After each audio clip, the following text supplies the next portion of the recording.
Bismillahirrahmanirrahim. Alhamdulillahirabbil alamin. Wa bihi nasta'in ala umuri dunya waddin. Wassalatu wassalamu ala asyrafil anbiya wal mursalin sayyidina Muhammadin wa ala alihi wa sahbihi ajma'in. Qala al-musannif al-imam Abu Hamid al-Ghazali rahimahullah wa nafa'ana bi ulumih.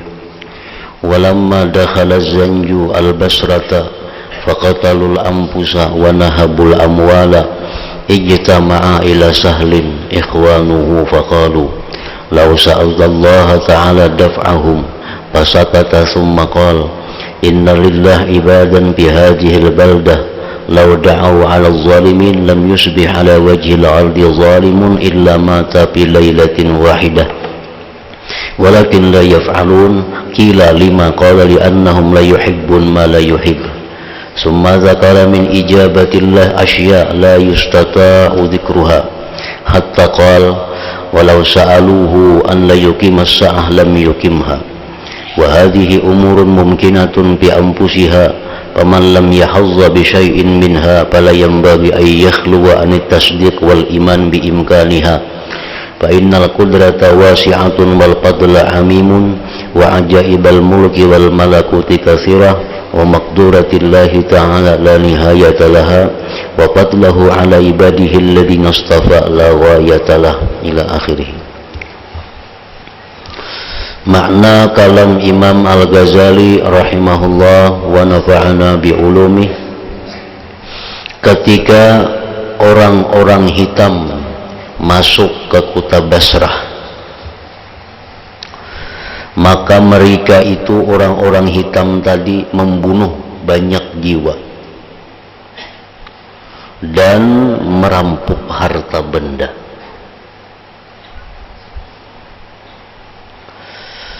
Maka berkumpullah teman-teman Sahal kepadanya, lalu berkata, alangkah baiknya jikalau kamu meminta kepada Allah Ta'ala untuk menolak mereka. Nah, kota Basrah dimasuki gerombolan, yang mana gerombolan itu membunuh banyak orang di Basrah itu, merampok harta-harta mereka, memperkosa perempuan-perempuan mereka. Sedangkan di waktu itu ada seorang waliullah yang bernama Sahal bin Abdullah At-Tustari, yang mana Imam Sahal ini dikenal orang sebagai wali dan mujabud dakwah, doanya selalu dikabulkan Allah. Lalu orang-orang datang kepada Sahal bin Abdullah, wahai Sahal, andai kata engkau berdoa kepada Allah supaya orang-orang zalim, gerombolan-gerombolan itu meninggalkan Basrah ini, karena sudah banyak orang-orang kita yang mati, harta dirampas, perempuan diperkosa dan lain-lainnya. Jadi alangkah baiknya engkau wahai Sahal berdoa kepada Allah supaya mereka meninggalkan kota Basrah ini. Nah, Sahal diam, kada menjawab permintaan kawan-kawannya tadi. Lalu ia berkata, ujar Sahal, sesungguhnya Allah Ta'ala mempunyai hamba-hamba, mempunyai wali-wali di negeri ini. Padahal di Basrah ini, ujar Sahal, banyak para wali. Jikalau mereka itu berdoa atas kebinasaan orang-orang yang zalim, jika mereka orang wali-wali yang di Basrah itu mau berdoa lawan Tuhan agar orang-orang gerombolan itu dibinasakan oleh Allah, niscaya tidak ada di atas bumi seorang zalim pun kecuali mati dalam satu malam. Padahal di Basrah itu banyak para wali. Andai kata mereka itu mau berdoa agar orang zalim itu dimusnahkan, niscaya pada malam itu seluruh orang zalim di muka bumi ini habis binasa. Akan tetapi mereka tidak mau melakukannya. Tetapi wali-wali itu kadang mau berdoa kepada Allah agar perampok-perampok itu dijauhkan, agar gerombolan-gerombolan itu meninggalkan Basrah. Mereka kadang mau berdoa. Jakanya inya hakun berdoa ujar sahal kadang alih. Akan tetapi mereka tidak mau melakukannya. Seseorang bertanya kepadanya Sahal, mengapa? Kenapa kada hakun berdoa? Orang kita banyak nang mati, harta dirampas, wanita-wanita dibunuh, diperkosa. Ya berdoa apa ngelawan Tuhan supaya bulikan perampok itu? Sahal menjawab, karena mereka tidak menyukai apa yang tidak disukai olehnya Allah Subhanahu wa Ta'ala. Artinya para wali itu mereka berdoa kepada Allah kalau sudah ada isyarat dari Allah untuk berdoa. Nah, si wali-wali itu mereka akan berdoa kepada Allah kalau ada isyarat, ada petunjuk dari Allah untuk berdoa. Selama tidak ada isyarat dari Allah untuk berdoa, mereka tidak akan berdoa. Dan mereka pasti akan mengetahui apa hikmah yang terjadi di belakang kejadian-kejadian itu.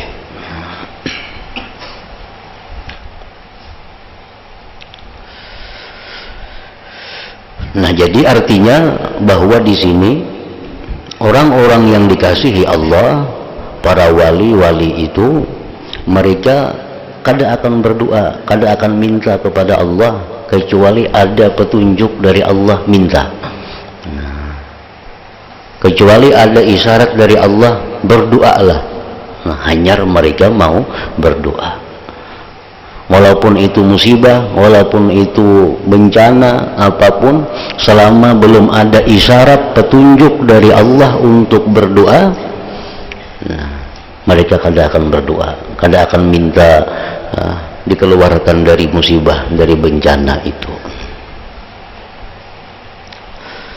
Nah, apa isyarat yang mereka dapat dari Allah sehingga mereka itu bisa berdoa, sehingga mereka itu mau berdoa?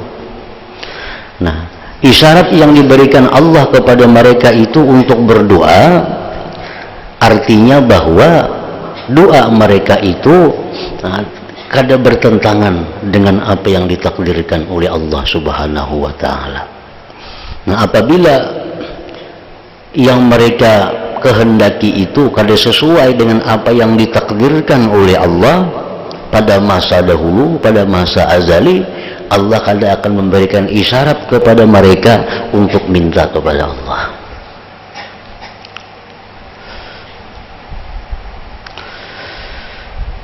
Nah, itu berlaku bukan hanya para wali, para kekasih Allah, dan itu pun diakui pula oleh nabi-nabi dahulu.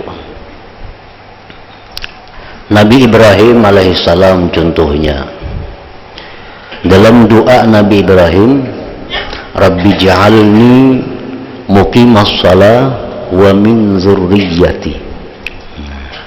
Itu doa Nabi Ibrahim. Rabbi ja'alni muqimas shalah wa min zurriyyati. Artinya, ya Allah, jadikanlah aku mendirikan sembahyang. Jadikanlah aku orang yang mendirikan sembahyang, wa min zurriyyati, dan sebagian dari zuriat-zuriatku. Nah, kenapa Nabi Ibrahim kadang minta kepada Allah agar seluruh zuriatnya itu mendirikan salat? Karena Nabi Ibrahim sudah tahu bahwa ketetapan Allah, takdir Allah, yang mendirikan salat itu hanya sebagian dari zuriat Nabi Ibrahim. Maka beliau kada akan minta sesuatu yang berlawanan dengan apa yang ditakdirkan oleh Allah Subhanahu wa Ta'ala. Nah, orang-orang yang waliullah itu mereka mendapatkan keterbukaan dari Allah, atau istilahnya mukasyafah atau kasab ngarannya, dibukakan oleh Allah. tentang sebagian daripada takdir yang akan terjadi. Nah, mereka bisa mengetahui bahwa pada malam ini akan kejadian ini. Itu takdir dari Allah. Nah, mereka kadang akan berdoa kepada Allah untuk melawan takdir itu. Nah, itu bertentangan dengan adab mereka terhadap Allah Subhanahu wa ta'ala. Padahal andai kata mereka minta, Allah akan mengabulkan permintaan mereka, dan Allah akan merubah takdirnya dengan permintaan para wali, anbiya dan rasul-rasul itu. Jadi artinya sebelum mereka itu berdoa, sebelum minta lawan Allah, mereka itu kalau bisa melihat dahulu yang diminta ini apakah sesuai dengan takdir atau kada. Nah, kalau ini kada sesuai dengan takdir, mereka kada akan minta kepada Allah. Bila sesuai lawan takdir, hanya mereka minta kepada Allah. Demikian pula yang dialami oleh Rasulullah Sallallahu Alaihi Wasallam tentang cucu beliau Sayyidina Al-Husin radhiyallahu anhu. Nah, Sayyidina Husin ini cucu Nabi yang paling beliau sayangi. Sampai-sampai Nabi di rumah Sidin, bila mendengar ada tangisnya Husin, Nabi turun. Nah, mendatangi ke rumah Siti Fatimah radhiyallahu anha. Lalu jar Nabi, ya Fatimah, alam ta'lami anna buka'ahu yu'zini. Wahai Fatimah, engkau tidak tahukah bahwa tangisan Husin itu menyakiti hatiku? Nah, itu bagaimana kasih sayangnya Nabi kepada Sayyidina Husin radhiyallahu anhu. Nah, pada suatu hari Nabi kita ma'asuh menimang Sayyidina Husin ini, menimang Sayyidina Husin. Lalu tiba-tiba Nabi kita menangis. Waktu menimbang Sayyidina Husin itu menangis. Faiza ainahu tadma'an, tiba-tiba air mata Sayyidina keluar. Keluarga beliau berkata, apa yang membuat engkau menangis wahai Rasulullah, sedangkan di tangan engkau, di asuhan engkau, cucu engkau yang engkau cintai? Nah, ujar Nabi, tadi Jibril datang kepadaku. Ujar Jibril, wahai Muhammad, atuhibbu, adakah engkau cinta kepada Husin? Qala na'am, ya, ujar Nabi, aku cinta kepada Husin. Ada apa? Ujar Nabi kita, sayaktuluhu ummatuka bitafil Irak. Itu Husin satu saat nanti akan dibunuh oleh umat engkau di pesisir kota Irak, di pesisir negeri Irak itu. Jadi Nabi sudah mengetahui bahwa cucu beliau yang Sayyidina sangat cintai ini akan dibunuh oleh umat beliau di pesisir tepi laut di negeri Irak. Nah, kenapa Nabi kadang minta kepada Allah bahwa dilindungi cucu beliau yang sampai dibunuh? Padahal Nabi andai kata minta kepada Allah, pasti Allah akan melindungi Sayyidina Husin daripada dibunuh orang. Tapi Nabi kita kadang minta kepada Allah agar Sayyidina Husin itu dilindungi, dipelihara daripada pembunuhan. Nah, apa yang terjadi memang demikian. Begitu Sayyidina Husin dewasa, akhirnya beliau dibunuh tepat di tempat yang dikatakan oleh Jibril alaihi salam itu. Nah, jadi di sini pelajarannya bahwa Nabi kita kadang minta kepada Allah selama belum ada isyarat, belum ada petunjuk dari Allah untuk meminta itu. Walaupun itu adalah untuk keselamatan cucu beliau yang paling Sidin sayangi. Padahal andai kata Nabi minta, pasti Allah akan mengabulkan permintaan Nabi itu. Nah, demikian lagi contohnya dalam perang Uhud. Nah, perang Uhud itu peperangan yang mana kita kalah, dan banyak tokoh-tokoh Islam yang gugur. Sayyidina Hamzah, Abdullah bin Jahsin, Mus'ab bin Umair, banyak panglima-panglima yang gugur dalam perang Uhud itu. Nah, padahal Nabi sudah mengetahui bagaimana kejadian Uhud itu akhirnya, bagaimana Nabi sudah tahu. Tapi beliau kada minta kepada Allah agar perang Uhud itu kemenangan bagi kaum muslimin. Kenapa Nabi kada minta kepada Allah? Karena kada ada petunjuk, kada ada isyarat dari Allah untuk minta kemenangan dalam perang Uhud itu. Nah, lain hal dengan perang Badar. Nah, perang Badar itu memang Nabi kita diberi isyarat oleh Allah untuk minta kemenangan kepada Allah, sehingga dengan orang beberapa ratus, musuh beberapa ribu, umat Islam menang. Karena Nabi kita meminta kepada Allah agar dimenangkan dalam perang Badar itu. Nah, jadi itu sunnah para nabi, sunnah para rasul, sunnah para aulia-aulia, bahwa mereka tidak akan minta kepada Allah sebelum mereka mengetahui bahwa yang mereka minta itu memang dicintai oleh Allah Subhanahu wa Ta'ala. Nah, seperti demikian juga halnya yang terjadi di Irak tadi, Basrah tadi. Perampok datangan menyerang kota Basrah, membunuh, merampok, memperkosa, padahal ada sedikit wali-wali di Basrah itu, ada sedikit kubur-kubur aulia di sana. Kenapa mereka kada minta agar dihindarkan dari musibah itu? Karena mereka kada akan minta kepada Allah kecuali yang Allah cintai, kecuali yang Allah suruh minta. Hanya mereka minta kepada Allah Subhanahu wa Ta'ala.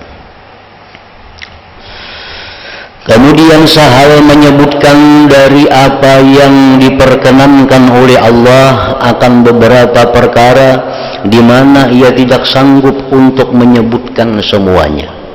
Padahal doa-doa para wali itu banyak yang dikabulkan oleh Allah. Contoh-contohnya disebutkan oleh Sahal. Ada orang wali minta supaya matahari ditahan, jangan tinggalan dulu, jangan ditunggu lagi, matahari berhenti dari perputarannya. Ada yang minta si fulan yang mestinya mati hari ini ditunda umurnya sampai 20-30 tahun, bisa terjadi. Sebenarnya kalau para wali itu minta, doa mereka dikabulkan oleh Allah. Tapi karena adab mereka kepada Allah, mereka kada akan minta kecuali memang dari Allah, bukan dari nafsu atau diri mereka.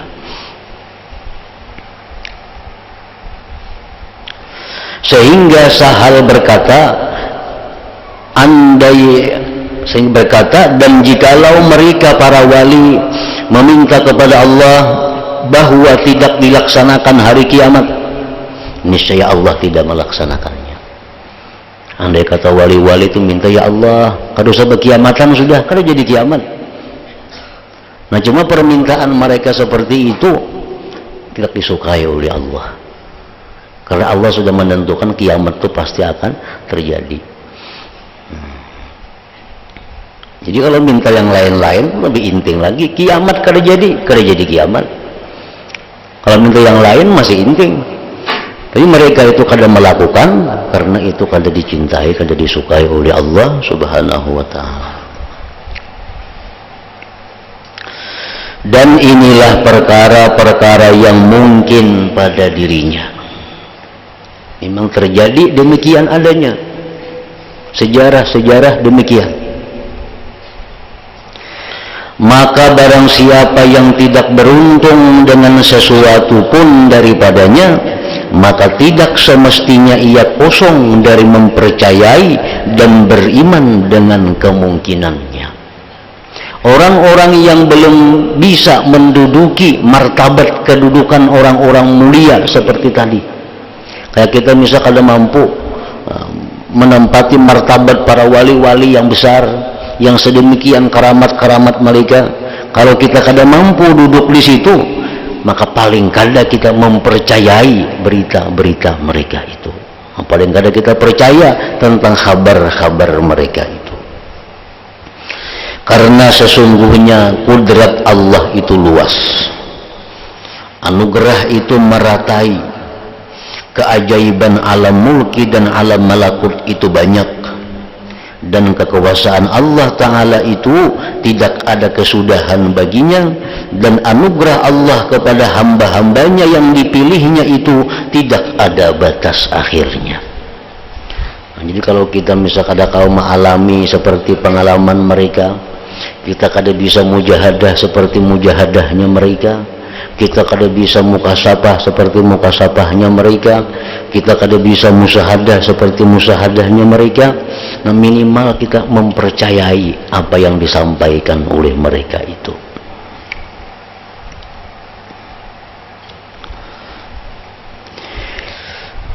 Oleh karena itulah Abu Yazid berkata, jikalau Allah memberikan kepadamu munajatnya Musa, rohnya Isa, dan kekhalilan Ibrahim, maka carilah apa yang dibalik itu. Sesungguhnya di sisinya Allah kekuasaan yang melebihi itu berlipat ganda. Artinya andai kata kita sudah diberi Allah kedudukan martabat seperti martabatnya Nabi Isa, seperti martabatnya Nabi Ibrahim, martabat yang lain-lainnya diberi Allah, tetap kita disuruh minta kepada Allah agar ditinggikan lagi martabat itu, karena martabat itu kada ada kesudahannya di sisi Allah Subhanahu wa ta'ala. Jangan merasa puas dengan apa yang diberikan Allah kepada kita, baik itu ibadah zahir atau ibadah batin.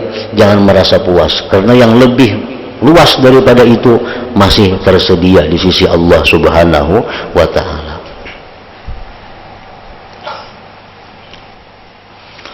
Maka jikalau kamu merasa tenang pada yang demikian, niscaya Dia menghijabmu daripadanya.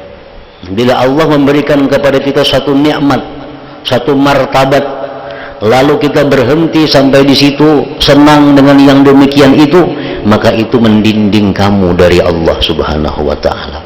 Dan ini bencana seperti mereka dan orang yang dalam keadaan seperti keadaan mereka, karena mereka itu teladan dan teladan.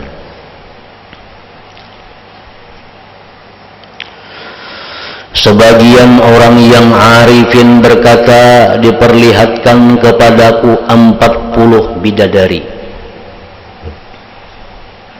Nah, ini kisah mereka yang sudah dapat mukasabah, terbuka hijab dari Allah, sehingga dia bisa melihat alam malakut. Alam malakut itu macam surga, itu alam malakut, neraka alam malakut, barzah termasuk bagian alam malakut. Kita melihat bidadari itu bagian dari alam malakut ngarannya, bukan alam mulki wasyahada. Kalau alam yang kita hadapi ini ngarannya alam mulki wasyahada. Nah, orang melihat bidadari itu berarti dia sudah bisa melihat alam malakut. Nah, orang yang arif ini berkata, aku melihat 40 bidadari. Saya melihat mereka itu berlinggang-lingguk di atas udara. Mereka memakai pakaian dari emas, perak, dan mutiara. Bunyinya gemerincing dan berlinggang jalannya. Maka saya memandangnya kepada mereka satu kali pandangan. Maka saya disiksa. Dihukum selama 40 hari karenanya. Nah, ini godaan, cobaan orang yang merasa puas, orang yang merasa nikmat, orang yang merasa lezat dengan sesuatu yang diberikan Allah kepadanya tanpa menghendaki ketinggian derajat yang lebih tinggi. Nah, orang ini sudah ahli ibadah, diberi Allah cobaan berupa dilihatkan alam malakut. Dia bisa melihat surga, bisa melihat bidadari, bisa mengetahui isi hati orang, bisa tahu perkara-perkara gaib. Lalu dia senang dengan demikian dan berhenti meneruskan perjalanannya kepada Allah, maka orang ini akan terdinding dari Allah hanya sampai di situ berhentinya. Nah, seperti orang yang tadi menyebutkan bahwa dia dinampakkan bidadari 40 orang, lalu dia memperhatikan bidadari tadi, akhirnya dia dihukum selama 40 hari berupa hilangnya kelezatan manisnya ibadah kepada Allah Subhanahu wa ta'ala.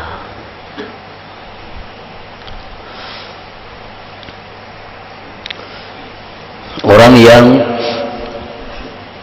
hatinya banyak bergantung kepada selain Allah, orang yang hatinya banyak mencintai lebih daripada mencintai Allah, orang ini pasti kada akan dapat apa yang dinamakan halawatul iman, manisnya iman. Kada akan dapat orang ini halawatul ibadah, manisnya ibadah itu.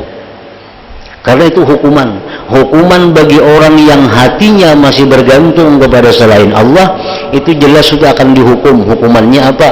Dicabut, dijauhkan manis ibadah daripadanya. Nah, padahal itu bukan sesuatu yang haram, cuma karena hati kita ini begitu bergantung kepada itu, mencintai luar biasa kepada itu, sehingga kita lupa kepada Allah. Nah, itu kita akan dihukum sudah dengan manisnya ibadah itu. Orang yang berbuat dosa, berbuat maksiat kepada Allah, itu sudah kita ketahui orang ini akan dihukum oleh Allah. Hukumannya apa? Bisa kada diberi Allah taufik untuk beribadah. Itu secara nampak zahir orang suka melakukan haram, berkata yang haram, melihat yang haram. Ini orang kada akan bisa untuk melakukan ibadah-ibadah yang afdal, ibadah-ibadah yang mulia. Karena itu perkara-perkara nang haram. Kalau orang yang suka memperbuat nang makruh-makruh, walaupun inyak bisa beribadah, tapi inyak kada akan diberi kehusuan dalam ibadah itu, karena masih suka berbuat yang makruh. Nah, jadi kalau orang suka berbuat yang haram, beribadah pun berat, apalagi khusyuk, apalagi manis. Nah, kalau orang suka berbuat makruh, beribadah bisa mudah, tapi kada diberi kekhusyuan ibadah itu. Nah, orang yang berbuat yang haram sudah dijauhkannya, yang makruh dijauhkannya, tinggal lagi orang ini suka berbuat yang sia-sia, yang lalai kepada Allah. Nah, dia bisa melakukan ibadah, bisa khusyuk, tapi kada dapat manisnya ibadah itu. Nah, seperti orang arifin dari berkata, suatu hari aku dinampakkan bidadari, maka aku terpesona melihat bidadari itu. Akhirnya aku dihukum 40 hari kehilangan manisnya ibadah kepada Allah Subhanahu wa ta'ala.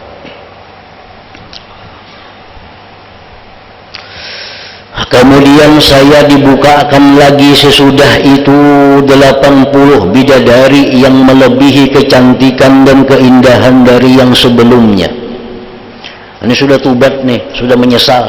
Semalam ditampaikan bidadari, hulingang bidadari, takjub. Hanya 40 yang diperlihatkan, lalu hilang manis ibadah. Sekarang sudah tubat dari yang demikian. Dicoba lagi oleh Allah, dinampakkan 80 bidadari, 2 kali lipat, dan kecantikannya, keindahannya lebih dari yang sebelumnya. Lalu dikatakan kepadaku, lihatlah mereka itu bidadari, bunga seperti yang semalam orangnya. Orang yang arifin itu terus berkata, maka sujudlah saya, dan saya pejamkan mataku di dalam sujudku supaya saya tidak melihat kepada mereka, dan saya berdoa, saya berlindung kepadamu dari sesuatu selain engkau. Tidak ada hajat bagiku dengan ini. Nah, maka senantiasa saya berdoa sehingga Allah menyingkirkan mereka daripadaku.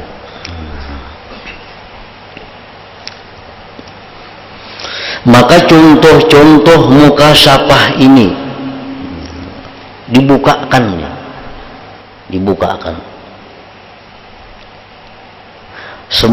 Tidak semestinya diingkari oleh orang mukmin. Mesti jangan diingkari, jangan kada dipercayai, karena bangkrutnya untuk mendapatkan yang seperti itu. Arti bangkrutnya itu karena dia tidak mendapatkan seperti itu. Karena dia kada mendapatkan seperti itu, hendaknya dia jangan mengingkari kepada orang yang mendapatkan itu. Misal sama-sama beribadah nih, sama-sama beribadah, sama-sama berzikir. Lalu jarang kawan, aku tadi ada melihat orang baju jubah masuk ke sini, buas orangnya. Mbak ada, aku udah melihat. Nah, ya jangan mengingkari itu, karena seorang mungkin kada melihat, kawan bisa melihat. Nah, tidak sepantasnya orang mukmin itu mengingkari apa-apa yang terjadi bagi seorang mukmin lainnya daripada hal yang disebut dengan keterbukaan perkara-perkara yang gaib tadi. Maka jikalau setiap orang tidak beriman melainkan dengan sesuatu yang ia menyaksikannya dari dirinya yang zalim dan dari hatinya yang keras, niscaya sempitlah jalan iman atasnya. Amun inya mengukur kepercayaan itu dengan ukuran dirinya, ini mengukur lawan ukuran dirinya seorang, nah, sempitlah bagi orang itu jalannya iman. Ini ukurannya asalnya orang tuh kayak inya semuaan. Nah, ada orang melihat dong percaya, buktinya aku juga kada melihat. Seorang jadi ukurannya. Nah, padahal seorang ini orangnya zalim, hatinya keras, tentu kada sama dengan kawan yang diberi Allah anugerah berupa mukasafah, keterbukaan tadi. Bahkan ini adalah keadaan-keadaan yang timbul setelah melampaui rintangan-rintangan dan telah memperoleh makam-makam yang baik. Orang yang diberi Allah mukasyafah itu orang yang sudah berhasil melalui rintangan-rintangan dalam perjalanannya untuk ma'rifat kepada Allah itu.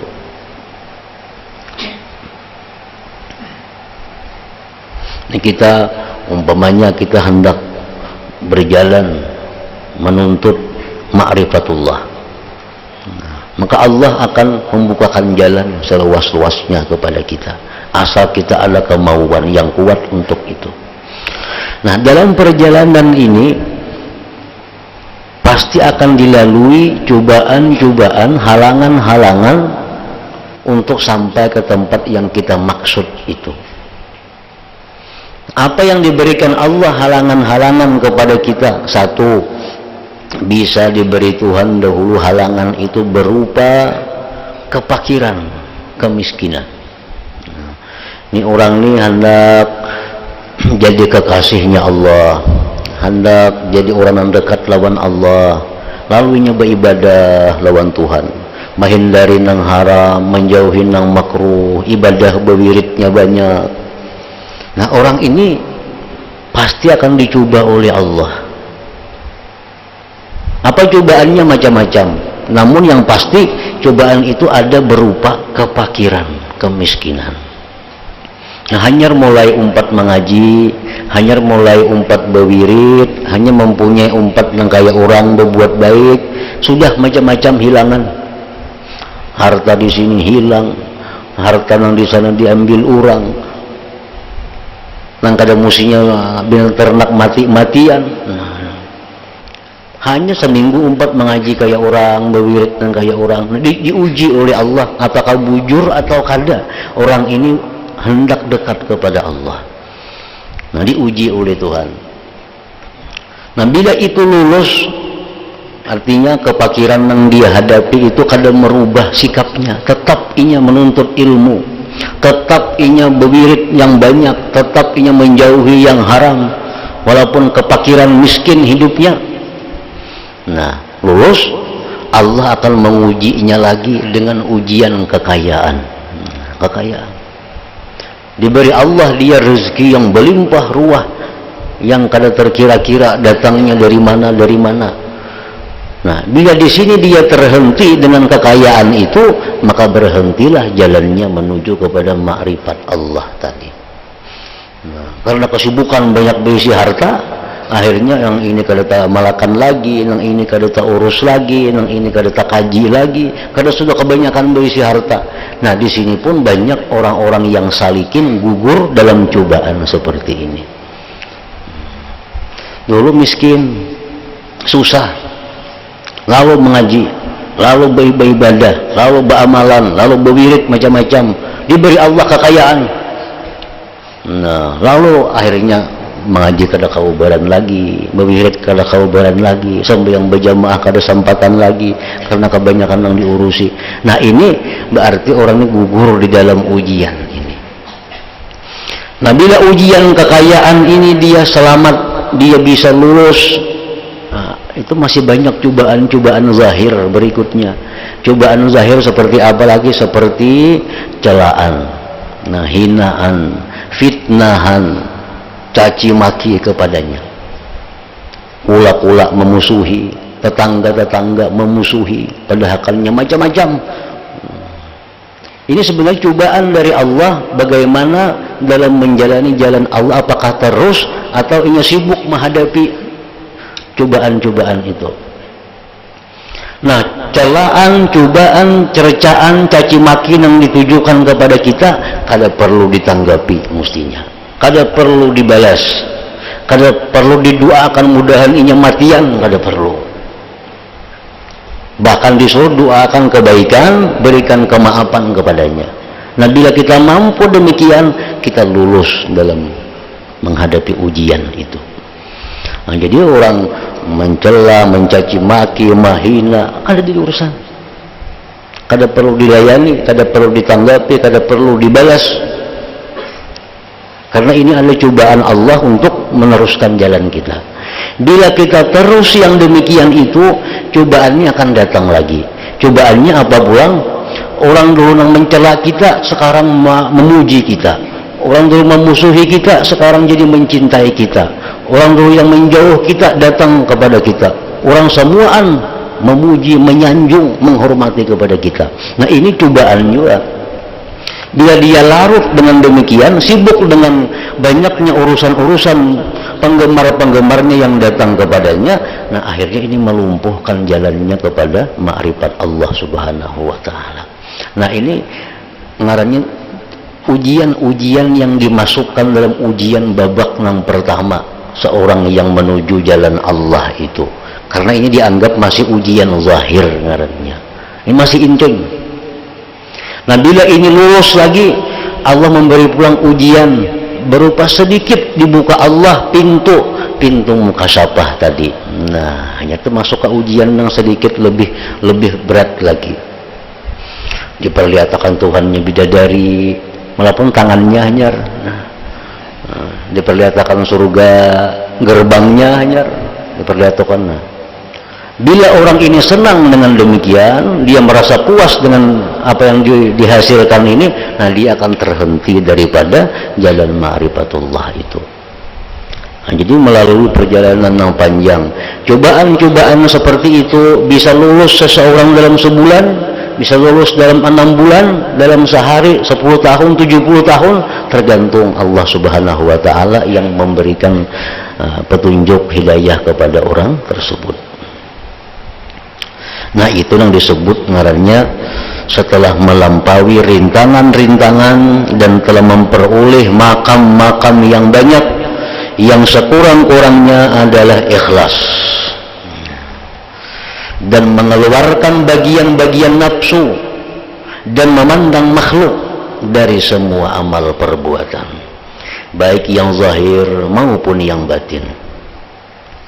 Kemudian menyembunyikan yang demikian dari makhluk dengan menutup halnya. Nah, kalau kita diberi Allah cobaan-cobaan seperti tadi, lalu kita sudah berhasil melampauinya, nah maka itu hendaknya disembunyikan daripada makhluk, kada perlu diceritakan, kada perlu dikisahkan, sehingga tinggallah dibintingi dengan binting khumul, tidak dikenal, tidak diketahui orang. Maka inilah permulaan suluk perjalanan mereka dan sekurang-kurang makam mereka. Dan itulah yang paling sukar didapat pada manusia yang bertakwa tadi. Dan sesudah pembersihan hati dari kotoran berpaling kepada makhluk, maka melimpahlah padanya cahaya yakin dan terbukalah baginya pokok-pokok kebenaran. Dan mengingkari yang demikian dengan tanpa percobaan dan menjalani jalan itu berlaku sebagaimana berlakunya orang yang mengingkari terbuka gambar pada besi. Orang yang kada suah menjalani jalan itu, kada perlu mengingkari karena seorang belum pernah menjalani. Ini ujian pertama sudah dilaluinya, ujian yang kedua dilaluinya, sampai yang kelima ke enam ujian Tuhan dilaluinya. Lalu mengisahkan hal-hal yang didapatnya, Kita yang belum menjalani jangan mengingkari, karena kita belum suah menjalani kayak jalan inya. Sebagaimana orang yang mengingkari terbuka gambar pada besi. Kita ini diberi orang 2 potong besi. Kawan kita sepotong besi, kita sepotong besi. 2-3 bulan kemudian ujar kita lawan kawan, besi na ampun kutu, aku kalau beceramin di situ. Ujar kawan kita nih, besi na ampun ku semalam tuh, kau beceramin di situ kelihatan. Nah, ujar saya, kau nggak mau, wasi itu kau beceramin kadep mana kalau kelihatan. Nah, sekalinya ampun kawan ini begitu diberinya besi, nah dibersihinya besinya itu, dihimpalasnya, dilicini sampai mengkilap sehingga kawa bercermin di besi itu. Nah, saya kemudian diberi besi, andak di bawah tanah, di mana ke dia andak, kalau tahu lagi betager wasinya, jangan kan berceramin. Nah, jadi amun belum maasah, belum mahimpalas, jangan mengingkari ampun orang yang sudah berhimpalas itu artinya. Maka pandangan orang yang mengingkari kepada apa yang berada di tangannya dari sepotong besi yang gelap yang telah dipenuhi oleh karat dan kotoran, dan ia tidak menceritakan, kadang menggambarkan bentuk dari bentuk-bentuk rupa-rupa, maka ia mengingkari kemungkinan terbuka pada apa yang dilihatnya ketika terang jenis bentuknya, dan mengingkari yang demikian itu adalah sangat bodoh dan sangat sesatnya. Nah, jadi artinya bahwa kesimpulannya apa yang disampaikan oleh Imam Ghazali ini, apabila kita belum menjalani jalannya para waliullah, maka jangan kita mengingkari apa-apa yang mereka ceritakan itu. Nah, kalau kita belum menjalani jalan kekasih Allah, jangan kita mengingkari apa-apa yang dihabarkan oleh kekasih Allah itu, karena mereka sudah melalui ujian-ujian, melalui tingkatan-tingkatan, sehingga mereka diberi Allah keterbukaan yang tidak diberikan kepada kita. Ada orang yang waliullah berkisah, antara maghrib isya aku sempat lagi 3 hatam Quran. Antara maghrib isya aku jadi 3 hatam Quran. Bahkan mungkin jenis saya pun berapa waktunya, setengah jam paling antara maghrib isya. Kalau 3 hatam kada masuk akal. Nah, seorang bujur kada masuk akal karena seorang wasinya kada berhimpalas tadi. Nah, wasinya ini betagar. Nah, ampun kawan kita ini bujur. Ini melalui latihan-latihan diberi Allah karamat berupa tayyuz zaman. Tungarannya karamat tayyuz zaman. Tayyuz zaman ini sesuatu yang banyak bisa dilakukan dalam waktu singkat. Nah, itu karamat yang diberikan Allah kepada para wali. Nah, itu bisa terjadi kepada dirinya. Jadi kalau kita kadang mendapatkan yang seperti ini dapatkan, minimal kita percaya dengan apa yang ia dapatkan itu. Nah, bila kita percaya dengan demikian, kita akan dapat berkah dari karamat yang ia dapatkan itu. Orang berkaramat mengisahkan ini, kita percaya, kita dapat berkahnya. Nah, kita kada percaya, kada dapat berkahnya. Nah, untungnya kada ada juga kada percaya. Nah, jadi ini yang dimaksud oleh Imam Ghazali, bahwa kita kalau kada dapat apa yang mereka dapatkan, paling kada kita mempercayai dengan apa yang mereka sampaikan dari pengalaman-pengalaman yang mereka dapat dari Allah Subhanahu wa ta'ala. Nah, maka inilah hukum setiap orang yang mengingkari karamat para wali.